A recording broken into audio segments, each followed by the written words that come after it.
एक सीधे साधे आदमी को काट कर उसके सैकड़ों टुकड़े कर कर उसकी करी बना दिया गया उसके मांस का, और पड़ोसियों को बनाकर खिला दिया गया। लोग खा भी गए और अदालत में सीआईडी चेक चेक कर कहती रही कि दोषियों को सजा दो, लेकिन अदालत ने दोषियों को रिहा कर दिया। नमस्कार दोस्तों, मेरा नाम है ब्रिजेश यादव, फिर हाजिर हूं एक खौफनाक केस को लेकर। आज का मर्डर केस करी मर्डर केस के नाम से काफी मशहूर है। कहानी की शुरुआत होती है सिंगापुर, और ये केस है लगभग आज से 30 साल पहले 1983 की घटना है। 1983 में सिंगापुर में एक परिवार रहता था। वो परिवार का मुखिया था आया कन्नू मरिमुत्तु, इसका नाम था पूरा। आया कन्नू की एक वाइफ थी और इसके 3 बच्चे थे। और आया कन्नू नजदीकी एक चर्च है, चर्च का नाम है प्रेस्बिटेरियन चर्च में ये सफाई का काम करता था एक कंपनी के अंडर में। पगार तो ज्यादा नहीं थी, लेकिन काम कुछ ज्यादा हार्ड भी नहीं था, एक सफाई का काम था, यानी देखभाल करता था चर्च की। तो काफी यानी जो सैलरी तो ज्यादा नहीं थी, लेकिन फिर भी एक लिमिट में सैलरी थी जिससे इसके परिवार का गुजारा हो रहा था, और परिवार काफी अच्छे से खुशहाल तरीके से जी रहे थे। इसकी पत्नी और इसके 3 बच्चे काफी अच्छे से सब कुछ चल रहा था। फिर 12 दिसंबर 1983 के दिन इसकी पत्नी आया कन्नू की दौड़ती दौड़ती पुलिस स्टेशन जाती है। जूच यार्ड पुलिस स्टेशन पहुंचती है और पुलिस वालों को कहती है कि हमारे हस्बैंड यानी मेरा जो पति है वो गायब हो गया है, अभी तक घर नहीं आया है। पुलिस बोलती है कब से गायब है? बताती है 6-7 दिन से गायब है। पुलिस पूछती है कि 6-7 दिन से तुम कहाँ थी कि अभी आ रही हो? तो बताती है कि मेरे पति बोलकर गए थे कि मैं मलेशिया जा रहा हूँ जुआ खेलने कैसीनो में, और अभी तक वो बताए थे कि आ जाऊंगा, लेकिन अभी तक आए नहीं है। अब पुलिस भी सोचती है कि ये महिला सही बोल रही है, क्योंकि घबराई हुई थी ऐसा। अब उसके कहने पर पुलिस मामला दर्ज करती है, मिसिंग कंप्लेंट दर्ज करती है और पूछती है तुम्हारे पति क्या करते हैं? तो बताती है चर्च में सफाई का काम करते हैं एक कंपनी के अंडर के अंदर, और पगार मिलती है, हम उनसे हमारा परिवार का गुजर बसर होता है। अब पुलिस इस केस में इन्वेस्टिगेशन शुरू करती है। पुलिस जहां जहां ये महिला बताती है वहां जाकर आया कन्नू को खोजती है, लेकिन आया कन्नू का कुछ पता नहीं चलता है। पुलिस तो थक जाती है खोजते खोजते।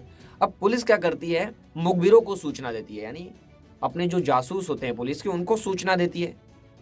अब वो भी महीनों तक खोजते हैं, लेकिन आया कन्नू का कुछ पता नहीं चलता है। और जो इसकी पत्नी है नगराता हरदम 1-2 दिन के बाद पुलिस स्टेशन पहुंचती थी और अपने पति के बारे में अपडेट लेती थी कि क्या हुआ, कुछ मिला, कुछ पता चला मेरे पति के बारे में। लगभग धीरे धीरे महीनों बीत गए। फिर क्या होता है कि पत्नी निराश हो जाती है क्योंकि एक ही जवाब मिलता था, नहीं। अब पत्नी भी पुलिस स्टेशन जाना बंद कर देती है धीरे धीरे, और पुलिस भी इस केस में ज्यादा दिलचस्पी नहीं देती, क्योंकि एक सफाई करने वाला आदमी था चर्च में, कोई बड़ा आदमी तो था नहीं। पुलिस भी इंटरेस्ट नहीं देती है और केस धीरे धीरे दब जाता है। केस दबते जाता है, लगभग धीरे धीरे हफ्ते बीत जाते हैं, महीने बीत जाते हैं, अब तो सालों बीत जाते हैं। अब दिन धीरे धीरे आ जाता है 1987 का 4 साल बाद। 4 साल बाद आपको बता दें, सिंगापुर में वहां पर एक प्राइवेट डिटेक्टिव होते थे। सिंगापुर में उस समय यानी पुराने जमाने में प्राइवेट डिटेक्टिव होते थे जो जासूसी करते थे, पता करते थे क्या हो रहा है, यानी पुलिस की भी मदद करते थे। कुछ जासूस तो पुलिस की भी मदद करते थे, सीआईडी की भी मदद करते थे, और कुछ जासूस अपने लिए फायदा करते थे, ब्लैकमेलिंग करते थे, यानी उनकी जानकारी जुटाते थे। ऐसे प्राइवेट डिटेक्टिव होते थे जो पुलिस की मदद करते थे और कुछ गलत भी काम करते थे। तो उस समय बहुत केस में सॉल्व करने में मदद करते थे प्राइवेट डिटेक्टिव। तो एक प्राइवेट डिटेक्टिव होते हैं, उनका नाम होता है जी अलंग मलई एक बहुत बड़े डिटेक्टिव थे, लेकिन प्राइवेट ही थे। वो अकेले सब केस सॉल्व करते थे, जासूस थे।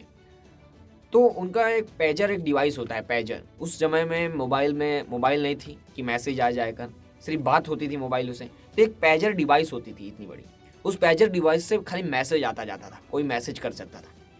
तो अलंग मलई को, यानी जो प्राइवेट डिटेक्टिव है, उनको एक दिन मैसेज आता है, और मैसेज में लिखा रहता है मुझे आपसे बात करनी है एक केस के बारे में। एक मैसेज में लिखा रहता है मुझे आपसे बात करनी है एक केस के बारे में जिसे आपको जानना बहुत जरूरी है। ये मैसेज अलंग मलई को मिलता है। तो अलंग मलई सोचते हैं कि कोई जासूस है हमारा, कोई कुछ बड़ी अपडेट देना चाहता है। अलंग मलई एक ऐसे जासूस थे जिनका सीआईडी से संपर्क था, सीआईडी की मदद करते थे और काफ़ी बड़े जासूस थे, लेकिन प्राइवेट। अब अलग अलग मलई को ये मैसेज मिलता है तो उनके भी मन में कुछ होता है कि मिलना चाहिए इससे, क्या बात है, क्या बताना चाहता है ये मुझे। फिर अलग मलई और ये दोनों एक जगह पर मिलते हैं। फिर ये जो खुफिया जानकारी जिस आदमी ने बताया, जिसने मैसेज किया था, फिर जब वो मिलता है तो ये अलग मलई को बताता है कि एक आदमी है आया कन्नू, वो 4 साल पहले लापता होता है।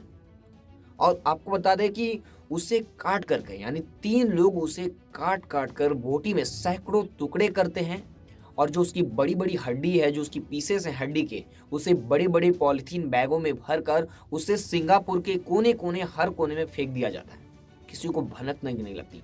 और उसके मांस के सैकड़ों टुकड़े करके कीमा बनाकर छोटा छोटा उसका करी बना देते हैं। यानी करी बनाते हैं, जितना करी में जितनी सब्जी डालते हैं उतना ही मांस डालते हैं, वो भी आया कन्नू का।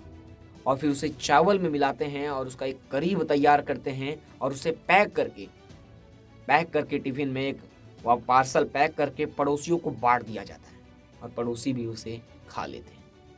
और इस समय बीत जाता है और आया कन्नू का के बारे में कुछ पता भी नहीं है, वो मिसिंग है। ये जानकारी जब अलग मलई को, यानी प्राइवेट डिटेक्टिव को वो आदमी देता है तो वो हंसने लगते हैं, ये कौन सी कहानी बता रहे हो, इसमें कुछ सच है।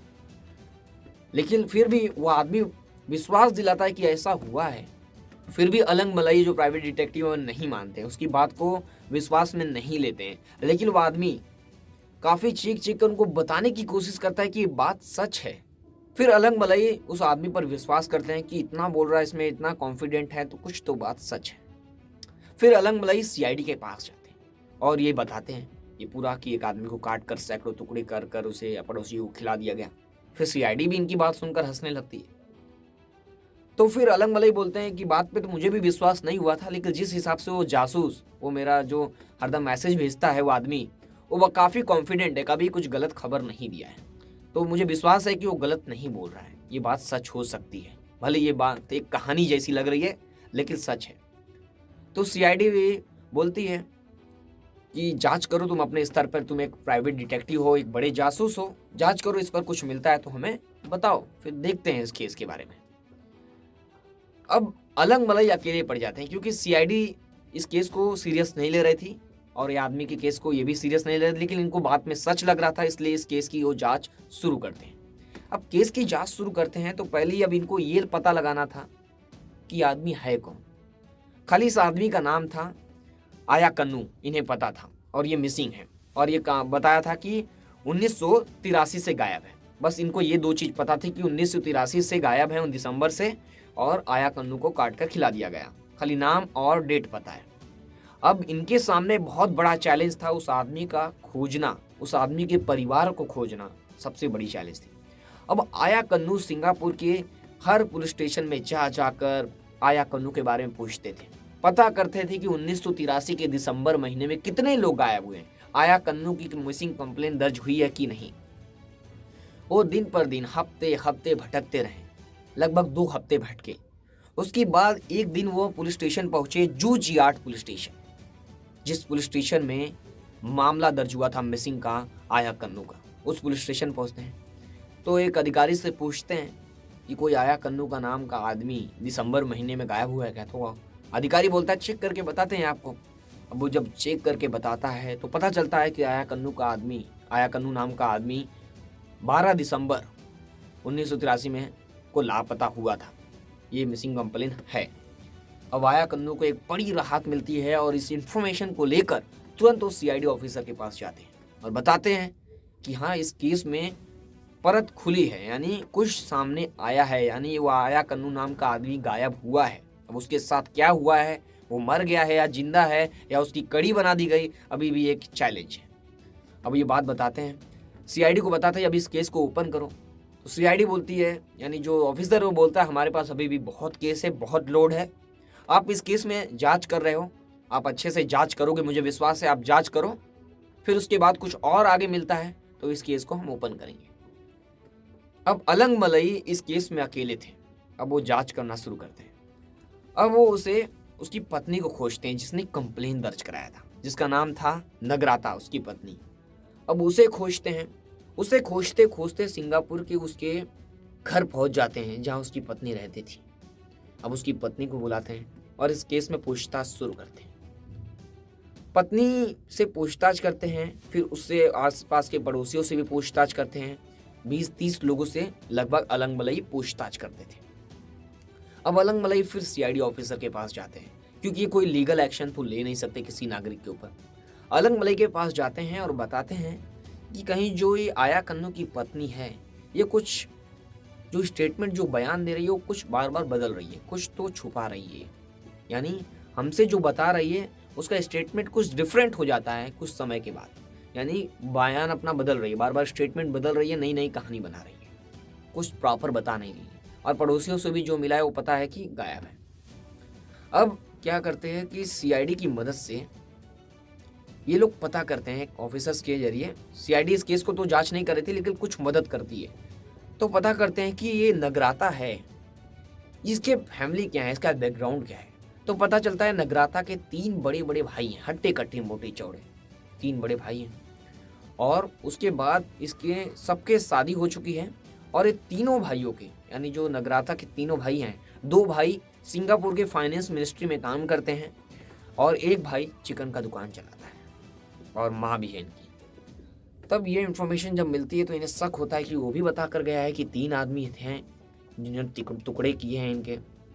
अब अलग मलई जो प्राइवेट डिटेक्टिव हैं, इन्हें तो पता चल गया था पूरी हिस्ट्री की। 3 लोग हैं ये लोग, इसके 3 भाई हैं। अब ये 3 भाई ही मार सकते हैं, क्योंकि एक भाई की चिकन की दुकान भी है, 2 भाई फाइनेंस मिनिस्ट्री में भी है, काम करते हैं। तो कुछ गड़बड़ है।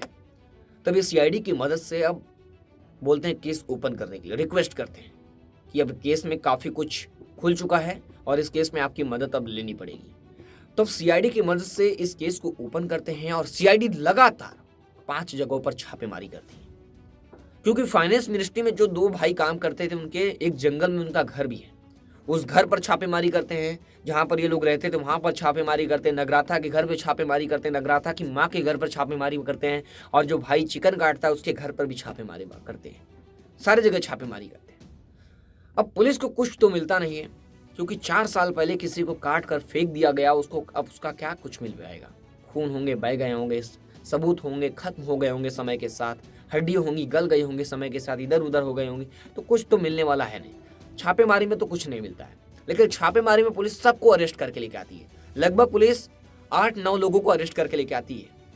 एक नगराता को, आया कन्नू की पत्नी, और आया फिर उसकी पत्नी के 3 भाइयों को, और तीनों भाइयों की पत्नियों को, और नगराता की माँ को। यानी 5 महिलाओं को और 3 पुरुषों को गिरफ्तार करके सीआईडी अपने पास लाती है। अब पूछताछ शुरू करती है। पूछताछ में सब एक ही कहानी बताते हैं कि हमें बस इतना पता है कि आया कन्नू 12 दिसंबर से लापता है और हमें कुछ नहीं पता है। 8 के 8 एक ही बात रिपीट करते थे, कुछ बताने को तैयार नहीं थे।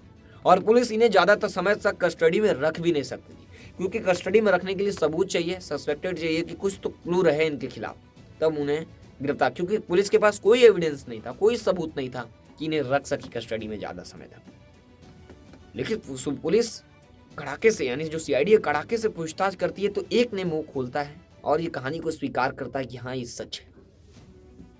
ये यानी कंसेस कर लेता है। तो अब पुलिस के सामने समझ में आ जाता है कि ये कहानी तो सच है। अब पुलिस समझ गई थी कि कहानी सच है, क्योंकि वो जो स्वीकार किया है तो वैसे ही स्वीकार नहीं करेगा, और सच था इसलिए स्वीकार किया। सब नहीं स्वीकार करते हैं, वो एक स्वीकार कर लेता है। अब पुलिस क्या करती है, इन लोगों को कोर्ट में पेश करती है। अब पुलिस इन लोगों को कोर्ट में पेश करती है, तो कोर्ट में क्या होता है कि ये जो कंसेस किया था, जो स्वीकार किया था, वो बदल जाता है, अपना स्टेटमेंट बदल लेता है। अब पुलिस क्या करती है, अब इन लोगों को कोर्ट लेकर जाती है।